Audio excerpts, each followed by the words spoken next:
নমস্কার বন্ধুরা, রমা হেসেলে সবাইকে স্বাগত। আমি রমা আবারও চলে এসেছি একটি নতুন রেসিপি নিয়ে। আজকে আমি আপনাদেরকে বানিয়ে দেখাচ্ছি ফুলকপি চিংড়ি ভাপা পাতুরি।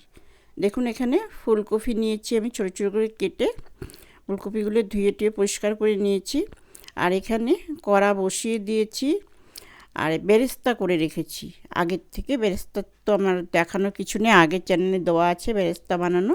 তো ওই তেলের মধ্যে আমি ফুলকপিটা একটু ভেজে নেব, তারপর আমি পরে কথা বলছি আপনাদের সাথে কি কি লাগবে একে একে বলছি।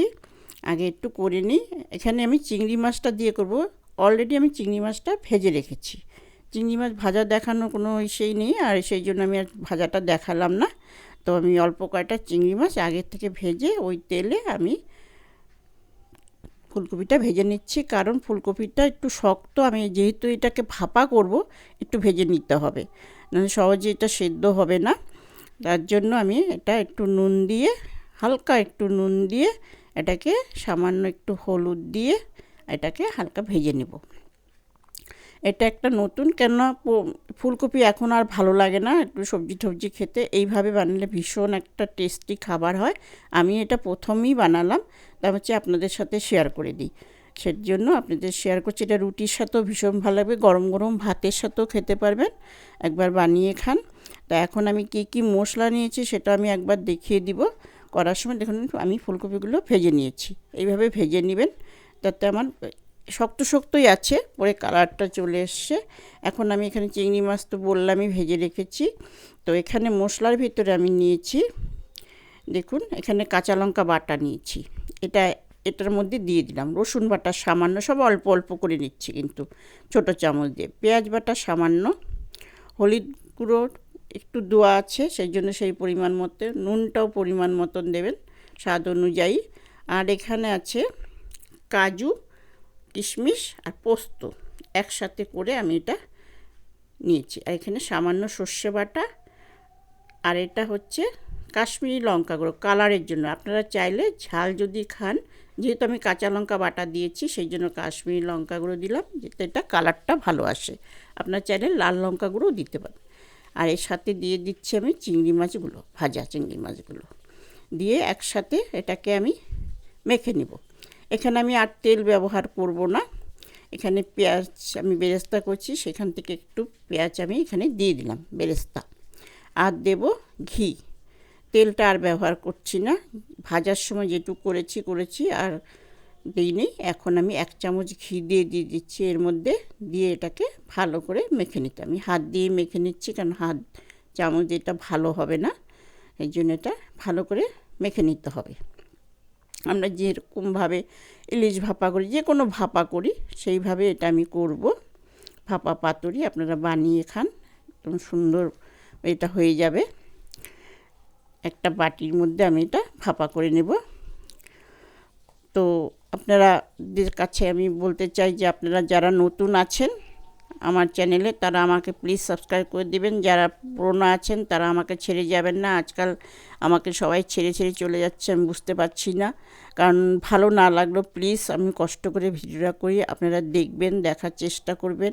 বেশি টাইম লাগে না, আমার ভিডিওটা বেশি বড় করি না। ওইটুক টাইম আপনারা একটু ধৈর্য ধরে দেখে আমার যাতে উপকার হয়, সেই জন্য আপনার পাশে থাকবেন। আমিও তো কষ্ট করে আশা নিয়ে এসেছি ইউটিউবে, বলুন। তো এইভাবে এটা দিয়ে দিলাম, দিয়ে উপরে আমি একটু বেরেস্তা দিয়ে দিয়েছি। এটা বেরেস্তা দিয়ে কিছুটা আমি বেরেস্তা রেখে দিলাম, পরে দেব। এখন আমি এটা ঢাকা দিয়ে দিচ্ছি। এর মধ্যে আমি কোনো জল ব্যবহার করছি না, যেহেতু আমি ফুলকপিটা ভেজে নিয়েছি। আপনারা মন দিয়ে দেখুন, এইভাবে বানিয়ে খান, ভালো লাগবে। জলটা আমার ফুটে গেছে। কড়াটার মধ্যে একটা স্ট্যান্ড দিয়ে দিলাম, দিয়ে এর মধ্যে আমি বাটিটা বসিয়ে দিচ্ছি। দিয়ে 10 মিনিট আমি এটা বাটিটা গরম হতে দেব। 10 মিনিট পুরো পাক্কা আমি এটা পুরো হাই ফ্লেমে রেখে এটা গরম করে নেব বাটিটা। তারপর আমি কমিয়ে দিয়ে এটা নেড়ে দেব একটু খুলে।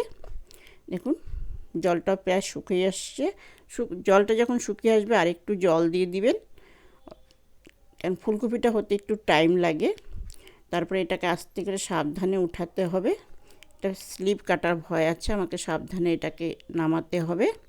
এখন আমি গ্যাসটাকে কমিয়ে দিয়ে এটা দেখুন কালারটা কত সুন্দর চলে এসছে। একদম অর্ধেকটা হয়ে গেছে, তেল ছাড়া শুরু করেছে। এখন এটাকে আমি নেড়ে দিচ্ছি, আমি আর নাড়বো না, এই একবারই নেড়ে দিলাম। খুব সুন্দর গন্ধ বেরিয়ে গেছে। এর মধ্যে আমি একটু গরম মশলা গুঁড়ো দিব, তা আমি একবার নেড়ে নিই। এটা গরম মশলা গুঁড়োটা দিলে গন্ধটা ভালো আসবে, আরও সুন্দর গন্ধ আসবে। আপনারা এইভাবে বানিয়ে খাবেন। এখানে আমি আবারও ঢাকা দিয়ে দিচ্ছি, দিয়ে এটা আবারও বসিয়ে দিচ্ছি। আমি গরম মশলা গুঁড়োটা পরে দেব, তো এটা আমি ঢাকা দিলাম আরেকবার। প্লিজ আপনারা আমার পাশে থাকবেন, আমাকে আমি বারবার রিকোয়েস্ট করছি। আমার এটা হয়ে গেছে। এখন আমি এর মধ্যে গরম মশলা গুঁড়োটা দিচ্ছি। গরম মশলা গুঁড়ো দিয়ে এটাকে ভালো করে একটু নেড়ে চেড়ে নামিয়ে দেব। সামান্য দেখুন কালারটা কত সুন্দর এসছে, একদম মাখো মাখো হয়ে গেছে। এটা আমি ঘরে বানিয়ে নিয়েছি। গরম মশলা গুঁড়োটা মিক্সিতে গুঁড়ো করে রেখেছি। গরম মশলা যা যা লাগে সেটা দিয়ে একবারে আমি একদম মিক্সিতে গুঁড়ো করে কৌটায় উপরে রেখে দিয়েছি। এটাকে নেড়ে চেড়ে আমি একটু ঢাকা দিয়ে স্ট্যান্ডিং টাইম দিয়ে আমি সার্ভ করে দিচ্ছি। আপনারা প্লিজ ভালো লাগলে লাইক শেয়ার কমেন্ট অবশ্যই করবেন, পাশে থাকবেন। বারবার রিকোয়েস্ট করছি, প্লিজ আমার পাশে থাকবেন। এটাকে আরেকটু আমি ঢাকা দিয়ে আরেকটু 5 মিনিট আমি স্ট্যান্ডিং টাইমটা দিয়ে আমি সার্ভ করে দেব। হয়ে গেছে আমার প্রায় এটা।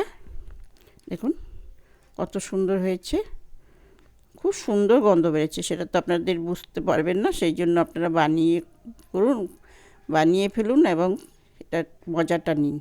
খুব সুন্দর হয়েছে আর খেতেও দারুণ টেস্ট।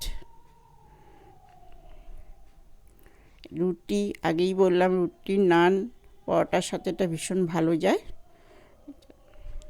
প্রচণ্ড গরম, এভাবে এই সিজনে এইভাবে খেলেই ভালো লাগে। এখন আর ঝোল আর ডালনা এসব ভালো লাগে না ফুলকপি, তার জন্যই ভাবলাম যে এইভাবে একটু বানিয়ে দেখি। পাশে থাকবেন, লাইক শেয়ার কমেন্ট, আবারও বলছি পাশে থাকবেন, লাইক শেয়ার কমেন্ট করবেন এবং সাবস্ক্রাইব করে দেবেন। প্লিজ প্লিজ, অনেক অনেক ধন্যবাদ। থ্যাংক ইউ, ভালো থাকবেন।